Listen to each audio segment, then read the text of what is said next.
Hello, everyone. Welcome to another episode of Doha Heat podcast.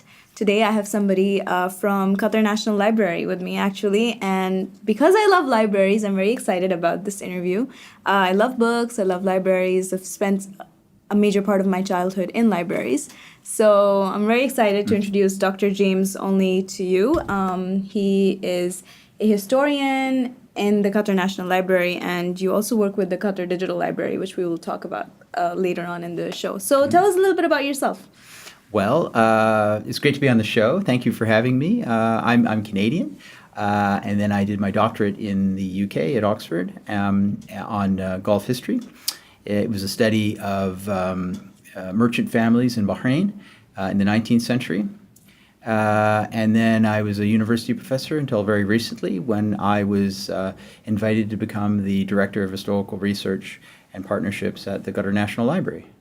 In that role, my primary job is to find exciting new archival content that we can digitize in archives around the world that relates to the history of Qatar and the Gulf region. So right now we're looking at digitizing records in Mumbai, in the Maharashtra State Archive, and in the National Archive of India in New Delhi. We're also digitizing Ottoman state records in Istanbul, more material in the British Library, but most of that comes from the government of India, which was responsible for Britain's relations with this part of the world until Indian independence in 1947. We're also looking at records in French archives, Portuguese archives, Russian archives, Dutch archives, everywhere. So it's quite exciting. And all of this will end up eventually on the Qatar Digital Library, which is free, open to the world, wherever you are. And this will help, I think, encourage a new generation of historians to dive in and look at the fascinating stories that lie under the surface here in the Gulf. Oh, well, that's awesome, actually, because as a student, I would have appreciated that kind of resource, which was free. Because a lot of the times when you're looking for, you're writing essays for history or political science, and you're looking for essays, and then a lot of them you have to buy. I was actually lucky enough to go to a university that provided us a lot of free material, but great job, Qatar National Library. Yeah, seriously. now no matter where you are, if you're doing research for an essay or dissertation or an article or book or newspaper article, you can go to the Qatar Digital Library and find stuff. There's so much there. It's an embarrassment of riches. It's a treasure trove. That's awesome. Okay, we'll talk a bit about it later on, but tell us about yourself, what got you into history? I was always interested in history since high school, possibly because it's the easiest subject, that and art, photography. I was really interested in stories of the past. History is basically all of human activity up until a minute ago. Yeah. So you can have every type of history imaginable.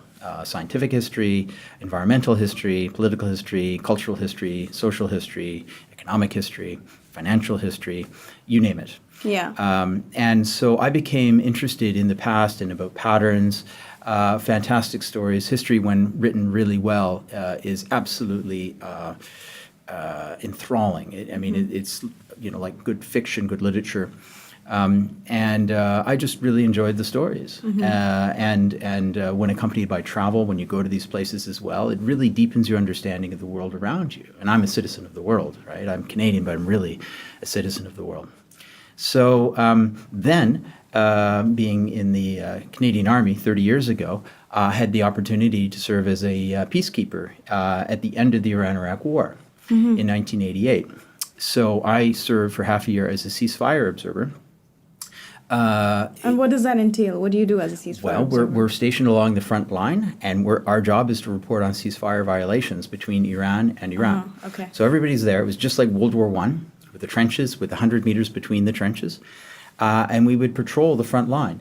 And if there were ceasefire violations, mainly like they bring in a tank or build in a new machine gun pillar or something, then we would report that back to headquarters. And why did you want to do that? Well, I was in the Canadian Army. And the Canadian Army's one of its key components in its mission is peacekeeping, because Canada is a peaceful country. We don't do war. So Canada's been involved in every single peacekeeping mission since the beginning. In fact, it was invented by Canadian Prime Minister Lester Pearson when he was the Canadian ambassador to the UN in the 50s.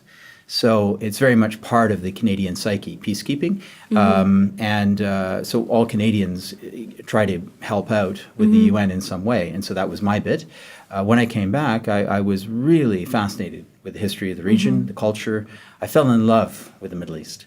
I couldn't wait to get back there. So I thought the easiest thing to do was to learn more about it. So I began my university education. And eventually, it brought me back here. Wow, that's amazing. And a lot of the times people say, look, why do you want to do history? There's no job market there. And as an undergrad, that's what you're thinking about. You want to go work. So, I mean, that's great that you still stuck to your... I never thought about the career options. I just enjoyed it. And the jobs just sort of worked out. Oh, yeah. Well, that's awesome. So what about libraries? Why are you working in a library now after years of being in academia? Well, here's the irony. As a university professor, I was marking student papers, doing administration, having office hours, teaching. And every university professor is thinking, gosh, if I only had time to go to the library and do research. Now I work in a library and all I do is research. So I have the dream job. Oh, wow. Yeah, it's fantastic. I just go around to archives and I find more material to digitize. It's really exciting. And everybody I know who works on the history of the region is very excited about the Qatar Digital Library and the new material that we'll be putting online. So this is a fantastic moment in time. For historians, this is really a pivotal moment, the beginning of the digital age in terms of access to historical material. So imagine you as an historian, you want to do research on, let's say, the history of Qatar in the late 19th century. Well, there's a lot of material in the Mahar State Archive. Now, let's say you're not Indian but Canadian. First thing you have to do is get a visa. Now, a research visa for India is very hard and time-consuming. It can take up to a year. Yeah. So instead, you have to know that you don't do that. You go on a student visa.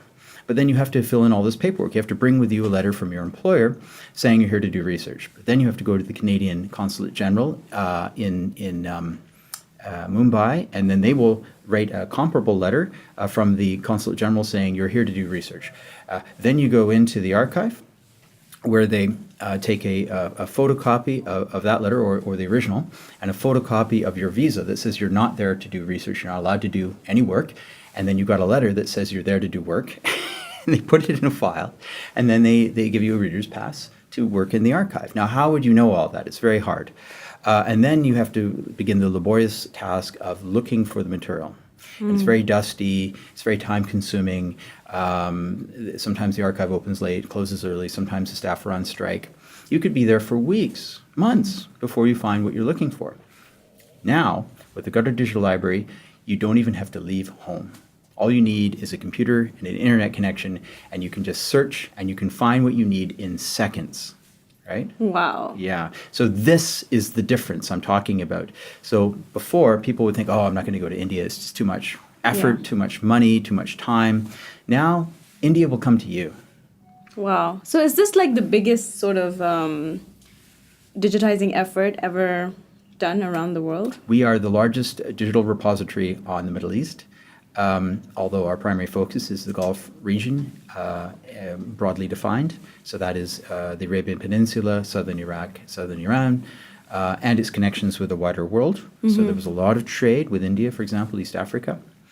And then we also do Arabic manuscripts, mostly in Arabic science and medieval science from the Golden Age, the Arab world in Al-Andalus, or when great minds were writing some of these very famous tombs, and also Islamic manuscripts. So that is also on the Qatar Digital Library. Yeah. So what was the vision that Qatar National Library? Why did it decide to do something as huge as this and laborious as well, as to find all of this research and put it up for free? The initiative came from Her Highness Sheikh Moza, the mother of the Emir, and this was part of the larger strategy to invest in the knowledge economy for Qatar and the region and the world for the benefit of everybody. And if you take a look at the activities of the Qatar Foundation, and more broadly of the country and of Sheikh Moza, you'll see that this is just a logical next step. Access to information is a key component to the knowledge economy, and our contribution to that as the National Library is the preservation and promotion of the history and heritage of Qatar and its region, and we're doing that primarily through the digitization of these historical records everywhere, in Qatar and overseas, and putting it all online there. So we're also investing in the preservation of these records. So where records are fragile, we'll also contribute to the restoration. So this is the bit of difference that we're making, and this is of benefit to everybody who's interested in the region, not only people from the region, but people in India, for example, who are interested in India's connections with the Gulf region. They don't have to leave Hyderabad or Calcutta. They can do all this research now from home. And we're hoping that this will lead to a huge boom in the scholarship and research at every level on the region, because this, believe it or not, is the least studied part of the Middle East. Qatar is the least written about country in the Middle East. Right? Wow. So we're trying to change that. That's fascinating. Why do you think it is the least written about? And I want to hear that very interesting story about the maps from you. So once you say that, we'll go on to that. Well, before things really began to kick off here in 2000, when the oil companies finally figured out a business model that would work to get access to the natural gas under the sea and to make it economical to export and to sell around the world. That was a very complicated nut to crack. Took them decades. But when they finally did it, and then the revenue from the LNG, liquid natural gas, started coming in, which accounts for the majority of the revenue from of the state.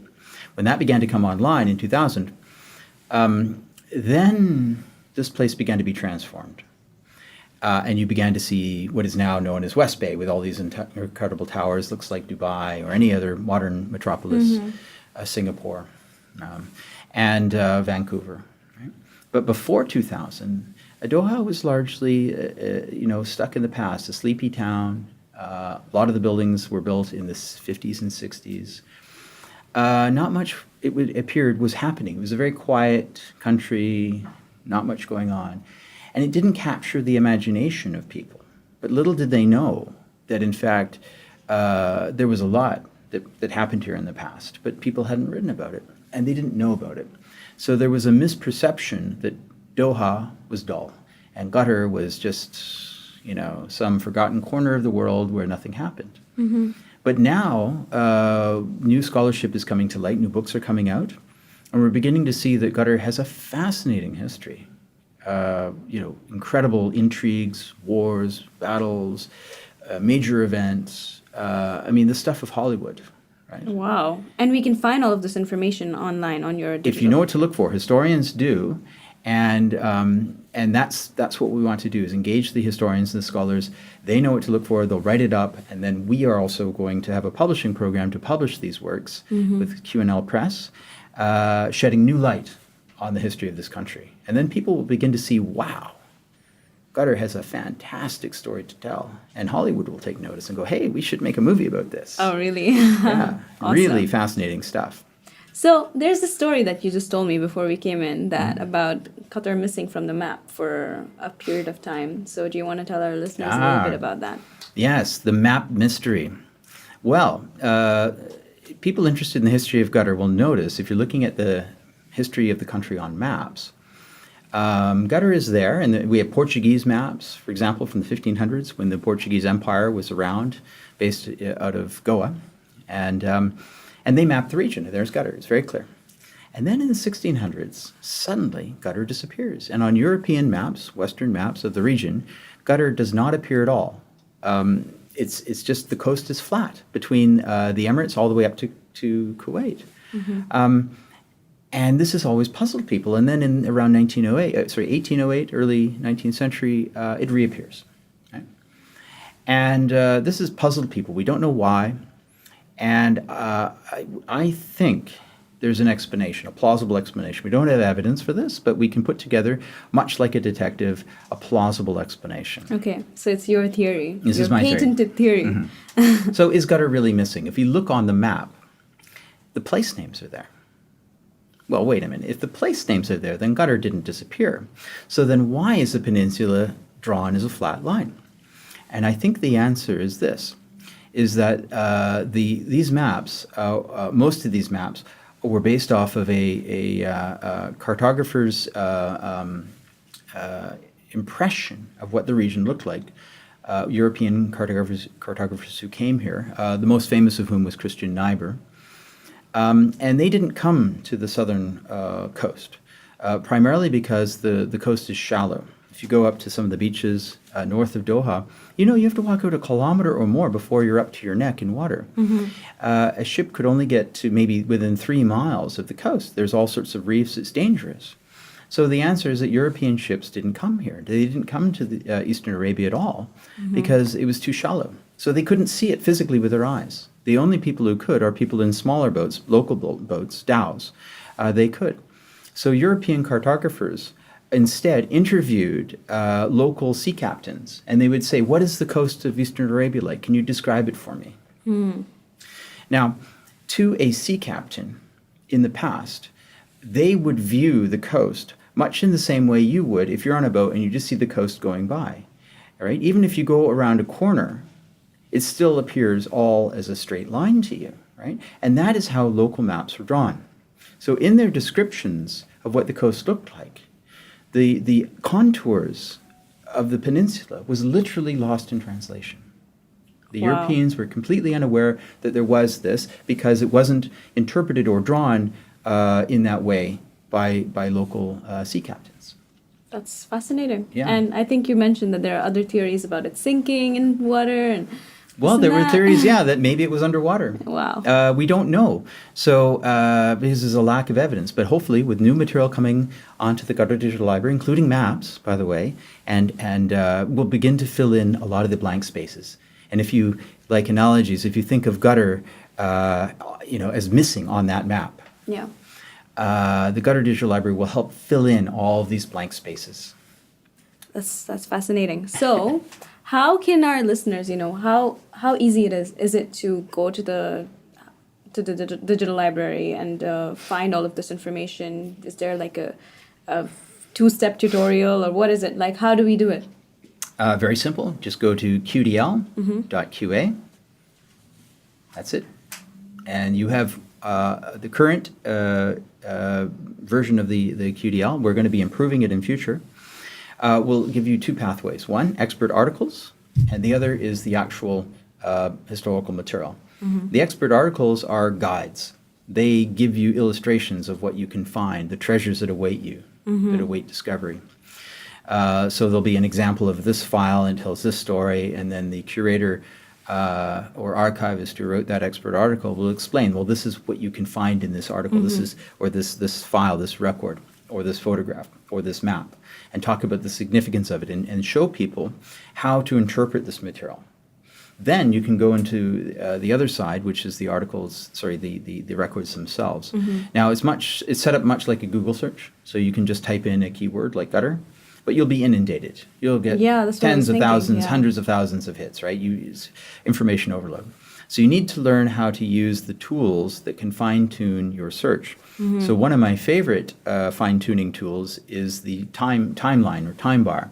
So you can narrow your search down, much like you can in Google. If you're looking for a newspaper article, you can search for, last week or on this day, and then it'll do a search just for that period. You can do that as well on the QDL. You can narrow your search just to 1810 if you're looking for events in 1810. If you're looking for a photo from 1810, then you can narrow your search. I only want photos, right? I only want maps, right? And then that helps narrow down your search. Otherwise, you'll be inundated with information with all of these files. So that takes a bit of learning, but we do have a advisory section in which it explains searching tips and how you can use all of these things. So it takes maybe a little while, like driving, learning how to handle the gear shift. But once you know what you're doing, off to the races. That's awesome. Okay, so Dr. Onley, what is up? What is next for you? Well, it's always there's always another archive around the corner. So after we finish digitizing records in the Maharashtra State Archive, the National Archive of India, then eventually we'll move on to the records in Portugal. There's also records in Goa, where the capital of the Estado de India was, where the Portuguese Empire in India. And what's unique about the Portuguese records is the Portuguese were the only Europeans in the Indian Ocean and the Gulf region in the 1500s. Nobody else. Right? Yeah. That means that these are the only European records on the region. Now, why does that matter? Well, because there isn't a local tradition of record keeping. So we don't have any local records from that time period. And where there is a tradition of record keeping, it's family archives. Often the families are not happy about sharing those records.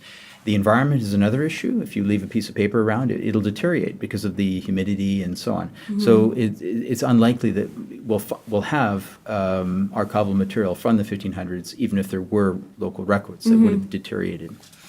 There are records in Iran from this time period, and also Ottoman records, because this was part of the Ottoman Empire in the 1500s as well.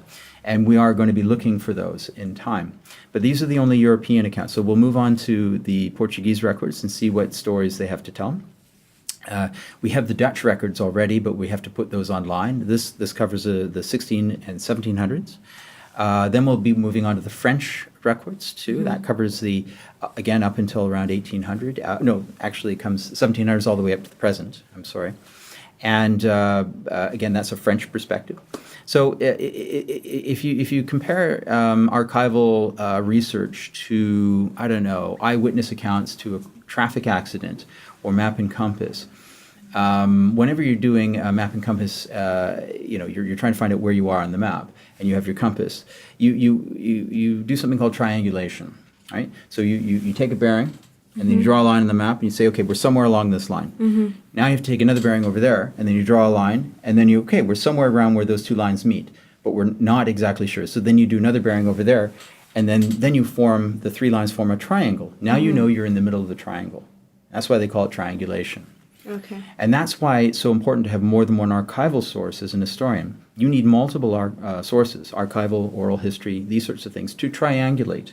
Because one account will only get you so far. And there might have been misinformation in there. The person writing the account might have been misinformed, might have thought that this place was another place. Yeah. You often find errors, or they mangle names. Yeah. So the more information you can get, the better, the more accurate the picture.